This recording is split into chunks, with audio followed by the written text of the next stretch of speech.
Komiði blessuð. Oft spurt, ert þú sá heppni? Og þeirri spurningu vörpum við til ykkar nú á eftir, því þá verður dregið úr nöfnum þeirra greiddu afnotagjöld Ríkisútvarpsins á réttum tíma. En við spyrjum líka hvort íslenska handboltalandsliðið hafi heppnina með sér í kvöld, því nú stendur einmitt yfir leikur Íslendinga og Hollendinga í handbolta og við bregðum okkur inn í Laugardalshöll í fylgd Jóns Óskars Sólnes eftir það byrja 5 mínútur. Nú við getum haldið áfram vangaveltum heppni því klukkan 21:20 hefst annar þáttur undanúrslita í spurningakeppni framhaldsskólana og eru það lið Menntaskólans í Reykjavík og Menntaskólans við Hamrahlíð sem etja kappi saman. Það þó ekki þar með sagt að heppnin ein dugi liðunum. Því þekking og dómgreind kemur oftast að bestum notum. Það eru þau Magdalena Skram, Sonja B. Jónsdóttir og Bjarni Felixson sem samið hafa spurningarnar og spyrjandi Steinunn Sigurðardóttir. Klukkan 21:55 röðin komin að Tony Wolf eða Úlfinum, bandaríska leynilögregluþjóninum sem starfar að kappi við ýmiss konar sakamál sem aðrir ráða ekki við. Þennan geðþekka pilt leikur Jack Scalia. Þegar sakamál kvöldsins upplýst klukkan 22:50 fáum við bíómyndina Kæliklefan eða The Cold Room á skjáinn. Hér á ferðinni bandarísk sjónvarpsmynd frá árinu 1984. Í leikstjórn James Dearden en myndin fjallar feðgin Curlu sem leikin af Amandu Pace og Hugh sem George Segal gerir góð skil. Þau eru á ferðalagi í Austur-Berlín Karla uppgötar lítinn klefa inn af hótelherbergi sínu. Þar inni ókunnugur maður sem hjálpar þurfi. Hegðan ungu stúlkuna breytist verulega við þessa uppgötun og stendur faðirinn ráðþrota gagnvart því. Kæliklefinn sýnd í kvöld klukkan 22:50. Þegar myndinni lýkur 20 mínútum eftir miðnætti heyrum við útvarpsfréttirnar og dagskrárlok verða laust eftir klukkan 12:30 í nótt. En nú að sjá hverjir af þeim greiddu afnotagjöldin á réttum tíma hafa hlotið vinning. Góðan dag. Kristján heiti Ólafsson og nú stóra stundin runnin upp.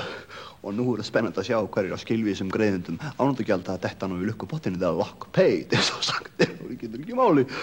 Nú, við höfum þegar hafið úrdráttinn. Já, þess vegna tók ég nú þetta að mér vegna þess að þetta verður að vera löglegt, Kristján, 100% upp í topp, það ekki spurning. Þess vegna tók ég með mér hérna borgar og fókita, blessaður og Þorkell, þú fylgist með þessu, allt farið fram hérna löglega og allt 100%.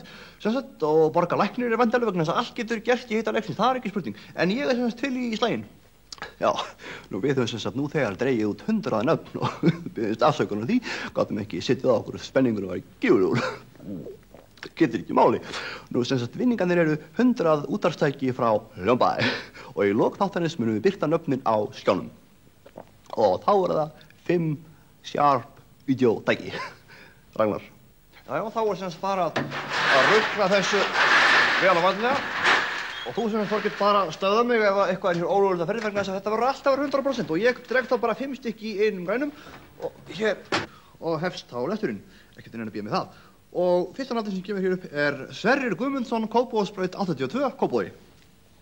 Nú í öðru lagi það sem sagt Ásbjörn Guðjónsson, Strandgötu 15a, Eskifirði. Og spenna next og alltaf verða villust vegna þess að hér kemur upp Ólafur Haraldsson, Miðvangi 69, Hafnarfirði. Og í þennan við Andri Páll Sveinsson, Langholti 13, Akureyri. Og síðasti vídeóeigandinn sem sagt Birgir Már Pétursson, Hraunbrún 36, Hafnarfirði. Þakkaði fyrir það, Ragnar. Og þá held ég að vera rétt að fá þessi nöfn á skjáinn ef að sem sagt tæknimennirnir myndu fara í það mál fyrir okkur. Birgir Már Pétursson, Hraunbrún 38, 220, Hafnarfirði. Ólafur Haraldsson, Miðvangi 69, 220, Hafnarfirði. Andri Páll Sveinsson, Langholti 13, 603, Akureyri. Sverrir Guðmundsson, Kópavogsbraut 82, 200, Kópavogi. Ásbjörn Guðjónsson, Strandgötu 15a, 725, Eskifirði. Og nú aldeilis að færast fjör í leikinn. Getur ekki máli, því að nú ætlum við að draga á 3 sjónvarpstæki, sharp sjónvarpstæki. Ragnar, ertu til? Já, og nú semst að gera að vanda sig og nú að rugla þessu vel saman því nú náttúrulega spennan algjörlega í ámarki, allt á suðu punktum sem þetta og já, ertu sáttur við þetta, Þorkell? Þetta mátur til ekki? Jú, við skulum þá lítið vera staldra við það og endregi þráið senn vegna þess að tíminn knappur eins og ég var að skilja. Hér hef ég þessa miða og hefst á lesturinn og eins og ég sagði spennan í hámarki. Vilberg Einarsson, Efri Skálategi 1 Neskúfstað. Þau eru komið það. Nú, í öðru lagi það, látum við koma að sjá, Samúel Jón Guðmundsson, Framnesvegi 48, Reykjavík, einn mið eftir og nú ég orðinn spenntur. Baldur Árnason, Dalseyri 17, Reykjavík já, þetta hann mikið með það, Baldur. Byttu nú við, eitthvað hefur hér farið úrskeiðis, Kristján, byttu, áttum ekki alveg á hlutunum vegna þess að ég náttúrulega borgaði mín gjöld á sínum tíma og var ekki að tala það að ég fengi þetta sjónastæki þannig að mér finnst það náttúrulega dössaln út í hött að vera að bjóða mér upp á svona, þetta er bara svínarí og ég borga fólkið, hann hérna á sínum stað og nú segi ég, nú skulum við bara kalla á borgarlæknir vegna þess að nú er hann að gera eitthvað í þessu máli sko, þetta einu mál. Já, þetta var nú alveg típist fyrir hann. En þess að þá skulum við birta nöfnin á skjánum. Vilberg Einarsson, Efri Skálategi 1, 740, Neskúfstað. Baldur Árnason, Dalseyri 17, 109, Reykjavík. Samúel Jón Guðmundsson, Framnesvegi 48, 101, Reykjavík. Nú ég óska ykkur til hamingju með þessa glæsilegu vinninga og eins og ég gati mér upp af því þá mun ég birta nöfn þeirra sem unnu útvarpstækin á skjánum von bráðar. En sem sagt, thank you very much for us. Takk hérlega fyrir okkur. Verið sæl.